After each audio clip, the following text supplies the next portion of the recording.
Hello traders, इस वाले video में हम लोग समझने वाले हैं ऑप्शन बाइंग क्या है। ठीक है, ऑप्शन के दो टाइप होते हैं, एक तो ऑप्शन बाइंग होती है और एक होती है एक ऑप्शन सेलिंग। लेकिन उससे पहले अगर आपने मेरा ऑप्शन का वीडियो नहीं देखा कि ऑप्शन ट्रेडिंग क्या होती है, तो आप लिंक नीचे डिस्क्रिप्शन में मिल जाएगी या फिर आप मेरे वीडियोज़ में जाके देख लेना, वहाँ पर आपको मिल जाएगा कि ऑप्शन ट्रेडिंग क्या होती है। लेकिन मैं हल्का सा बता देता हूँ। देखिए, डेरिवेटिव्स के दो टाइप होते हैं।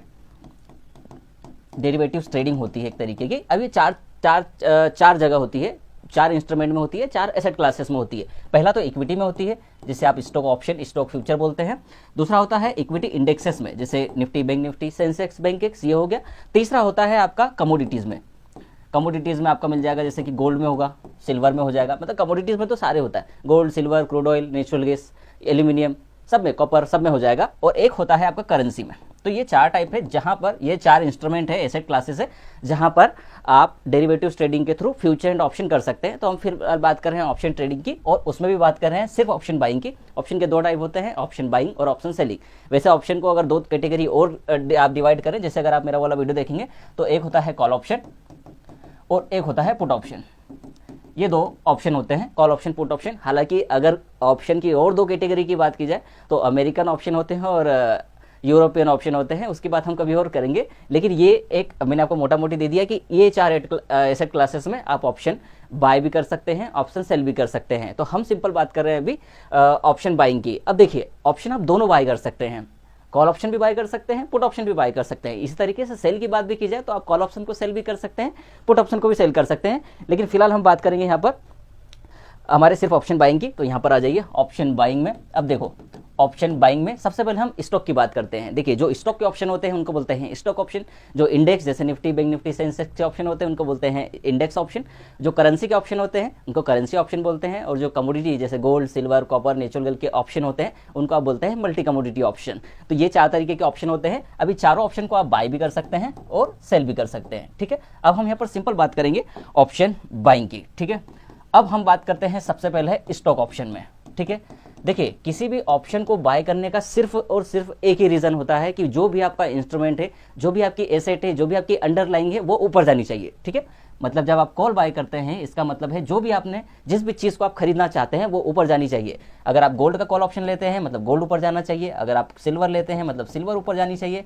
कोई शेयर लेते हैं तो शेयर ऊपर जानी चाहिए। कोई इंडेक्स चाहिए, मतलब कोई इंडेक्स का ऑप्शन लेना है कॉल बाय करने के लिए, बाय करने की बात करें हम लोग, तो ये सारी ऊपर ही जानी चाहिए, तभी आपके कॉल ऑप्शन का भाव बढ़ेगा। वरना कोई ऐसी ताकत नहीं है जो आपके उस कॉल ऑप्शन का भाव बढ़ा दे।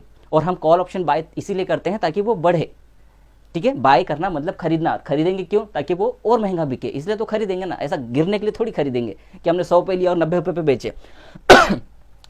तो सीधी सी बात है, कॉल ऑप्शन का मतलब होता है आप किसी भी एसेट क्लास को, किसी भी इंस्ट्रूमेंट को, किसी भी इंडेक्स को, किसी भी स्टॉक को चाहते हैं कि वो ऊपर जाए, तभी आपका कॉल ऑप्शन बाय करने में फायदा हो सकता है। सेल करने की बात हम कभी और करेंगे। पुट ऑप्शन बाय करने की बात करें, देखिए हमने कॉल ऑप्शन बाय की बात की, अब हम पुट ऑप्शन की बाय करते हैं। ठीक है, बात करते हैं। आपका पुट ऑप्शन तभी बढ़ेगा, मान लीजिए आपने किसी भी एसेट क्लास का पुट लिया है, अगर जब तक वो गिरेगा नहीं तब तक वो पुट ऑप्शन बढ़ेगा नहीं। बाय करने की बात कर रहे हैं, कॉल ऑप्शन बाय और पुट ऑप्शन बाय की बात कर रहे हैं, इसी को हम ऑप्शन बाइंग कहते हैं। जब तक गोल्ड का प्राइस बढ़ेगा नहीं तब तक गोल्ड का पुट ऑप्शन बढ़ेगा नहीं। जब तक इसका प्राइस सिल्वर का गिरेगा नहीं तब तक पुट ऑप्शन बढ़ेगा नहीं। जब तक आपका कोई शेयर नहीं गिरेगा तब तक उसका ऑप्शन नहीं बढ़ेगा। और उसी तरीके से जब तक कोई इंडेक्स नहीं गिरेगा तब तक उसका पुट ऑप्शन नहीं बढ़ेगा। तो ये डिफरेंस है। आप कॉल ऑप्शन बाय करते हैं इसलिए करते हैं ताकि आपका जो इंडेक्स है वो ऊपर जाए और आपके कॉल ऑप्शन बढ़े। अब ये भी समझा दूंगा कि क्यों कॉल ही बाय करें, क्यों इंडेक्स को नहीं बाय करते, इसकी भी बात करते हैं तो समझ में आओगा। पुट ऑप्शन तब बाय करते हैं जब एसेट नीचे गिरे, कॉल ऑप्शन तब बाय करते हैं जब एसेट ऊपर बढ़े। अब कब, कैसे और क्या, ये भी समझ लेते हैं। वाई पुट और कॉल ऑप्शन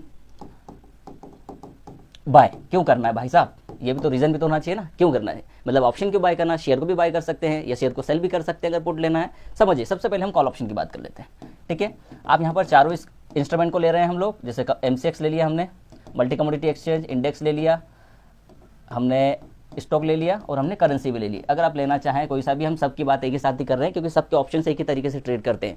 अगर इसमें से कोई भी बढ़ेगा तो कॉल ऑप्शन का भाव बढ़ेगा, कोई भी घटेगा पुट ऑप्शन का भाव बढ़ेगा। ठीक है, सिंपल सी बात है। इसमें कोई ऐसा नहीं है कि एक घटेगा तो दूसरा नहीं बढ़ेगा, ऐसा कुछ भी नहीं। ये बढ़ेंगे तो कॉल बढ़ेगा, ये घटेंगे तो कॉल घटेगा या पुट बढ़ेगा। सिंपल सी बात है। अब मान लीजिए हम सिर्फ किसी भी शेयर की बात कर लेते हैं, किसी भी चीज़ की बात कर लेते हैं। मान लीजिए XYZ सिक्योरिटीज़ का भाव चल रहा है 1000 रुपये, ठीक है। अब हम बात करते हैं कॉल ऑप्शन के प्रोस्पेक्टिव से, ठीक है। अब ये 1000 का कॉल ऑप्शन है, हमें लगता है कि ये शेयर 1020 रुपये से 1030 रुपये तक जा सकता है। सिंपल सा है, सिंपल सी बात है। अगर आप इस शेयर को खरीदना चाहते हैं तो पूरा 1000 रुपये लगेगा। अब एक शेयर मान लीजिए 1000 रुपये से 1020 जाता है तो सिर्फ आपको 20 रुपये का फायदा होगा पर शेयर के हिसाब से। 2 लेंगे तो 40 रुपये का, 3 लेंगे तो 60 रुपये का। लेकिन उसमें आपको 10, 2000, 3000, 4000, 5000, यहाँ पर प्रॉपर जो बात है वो फंड की है। अब यहीं पर अगर आप 1000 रुपये का कोई कॉल ऑप्शन खरीदते हैं जिसकी, अब हम बात कर लेते हैं थोड़े लोड साइज़ की। यहाँ पर एक चीज़ और आएगी, जब भी आप डेरिवेटिव्स पढ़ेंगे, जब भी आप डेरिवेटिव्स, फ्यूचर एंड ऑप्शन जिसे कहते हैं पढ़ेंगे, वहाँ पर एक चीज़ ज़रूर आएगी आपकी, लोड साइज़, ठीक है। अब मान लीजिए इसे 1000 का स्क्रिप्ट है, इसका लोड साइज है 500 रुपये, ठीक है। मतलब इसका फ्यूचर एंड ऑप्शन के अगर पर्सपेक्टिव से बात करें, 1 रुपये बढ़ेगा तो फ्यूचर का 1 रुपये बढ़ेगा तो 500 रुपये का प्रॉफिट होगा। अगर आप बढ़ने के हिसाब से लेना चाहते हैं, घटेगा तो 500 रुपये का नुकसान होगा अगर आप घटने के हिसाब से लेना चाहते हैं। सिंपल से बात है। तो हम यहाँ कॉल के पर्सपेक्टिव से बात करें, मतलब कि शेयर को बढ़ना चाहिए। अब 1000 रुपये में 500 रुपये के लोड साइज के हिसाब से आपको टोटल 5 लाख रुपये का मार्जिन लगेगा। अगर सीधा सीधा मार्जिन भी बात करें, मान लीजिए आपको 2 लाख रुपये में भी पर लॉट मिलता है, फ्यूचर बाय करने के लिए आपको कम मार्जिन लगता है, प्रॉपर कॉन्ट्रैक्ट वैल्यू नहीं लगती। किसी भी फ्यूचर की कॉन्ट्रैक्ट वैल्यू निकालने के लिए उसके शेयर प्राइस में आप लोड साइज का गुणा कर देंगे, आपको टोटल कॉन्ट्रैक्ट वैल्यू मिल जाएगी, ठीक है। तो इस हिसाब से ये 5 लाख का कॉन्ट्रैक्ट होता है। इसमें डिस्काउंट मिलता है 20%, 30% के अंदर मिल जाता है कोई भी फ्यूचर कॉन्ट्रैक्ट। तो वो तो आपको महंगा मिलेगा, क्योंकि 2 लाख रुपए तो अगर आपके पास होते तो आप शेयर ही खरीद लेते। फ्यूचर कॉन्ट्रैक्ट में एक्सपायरी के लिए क्यों जाते, रखना है तो अनलिमिटेड रखना है, उसके बाद हम कभी और करेंगे। अब आप क्या कर रहे हैं, 1000 रुपये का कॉल ऑप्शन ले रहे हैं जो 20 रुपये चल रहा है। सिंपल सा एक एग्जाम्पल दे रहा हूँ। अब क्या होगा, जब आप 20 रुपये का कोई 1000 का कॉल ऑप्शन लेंगे, देखिए आपका व्यू तो क्लियर है कि 1020 जाएगा, तो आपको 5 लाख रुपए देने की क्या जरूरत है। जबकि 20 रुपये में देखिए आप 2 लाख रुपए इन्वेस्टमेंट करेंगे, अगर 20 रुपये फायदा हुआ, 1000 का 1020 चले गया तो आपको 10,000 रुपये मिलेंगे। समझ रहे कैसे, 20 पॉइंट मिलेगा, 500 में मल्टीप्लाई होगा, 10,000 रुपये हो गए आपके। अब आप क्या करेंगे, वहीं पर ये 20 रुपये का प्रीमियम होगा, 500 रुपये का लोड साइज होगा, तो टोटल आपका मिलेगा 10,000 का कॉन्ट्रैक्ट वैल्यू बन जाएगा ऑप्शन बाइंग के हिसाब से। 10,000 में अगर ये 20 रुपये का प्रीमियम 25 भी हो जाता है तो आपको 5 रुपये का एडिशनल फायदा मिलेगा, ठीक है, और 2500 रुपये पर लॉट मिलेगा। तो यहाँ पर आप देखेंगे कि 10,000 की इन्वेस्टमेंट पे आपको 2500 रुपये का फायदा हो रहा है, 25% का रिटर्न। और यहाँ पर 2 लाख के हिसाब से सिर्फ 10,000, मतलब 5% का फायदा। 10,000 5% होगा, हाँ 2 लाख का 5% होगा 10,000 रुपये। तो इस तरीके से आप क्यों आप ऑप्शन बाय करते हैं, इसी का आप पुट में ले लीजिए। आपको लगता है कि 1020 चल रहा है, 1000 रुपये जाएगा, तो आप क्या करेंगे, आप 1020 का पुट ऑप्शन ले लेंगे, ठीक है कि नहीं। ये सिंपल सा कॉन्सेप्ट है ऑप्शन बाइंग का, चाहे आप कॉल में करें चाहे पुट में करें। इसीलिए ऑप्शन बाय किया जाता है, बजाय कि इक्विटी को बाय किया जाए या फ्यूचर को बाय किया जाए, या इक्विटी को सेल किया जाए या फ्यूचर को, इक्विटी मतलब कि शेयर। ये है, एक और समझा दूं कि आपको मैं, यहीं पर मान लीजिए एक शेयर का प्राइस है 5,000 रुपये, आप इसका कॉल ऑप्शन तब बाय करेंगे जब ये 5,050, तब आपको लगता है कि ये 5,050 जाएगा, 5,100 जाएगा, 5,200 जाएगा, तब आप इसका कॉल ऑप्शन लेते हैं।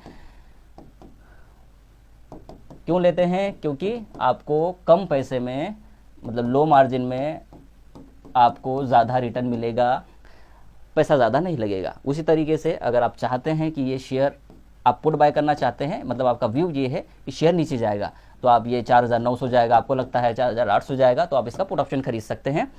इसको बोलते हैं, जब आप नीचे जाएंगे तो पुट ऑप्शन खरीदते हैं, ऊपर जाता है तो कॉल ऑप्शन खरीदते हैं। अगर आपको लगता है आपकी स्क्रिप्ट जो भी है, चाहे गोल्ड हो, सिल्वर हो, इक्विटी हो, इंडेक्स हो, सेंसेक्स हो, बैंकेक्स हो, कुछ भी हो जिसमें डेरिवेटिव पॉसिबल है इसलिए आप बाय करते हैं। ये सिंपल सा ऑप्शन बाइंग का।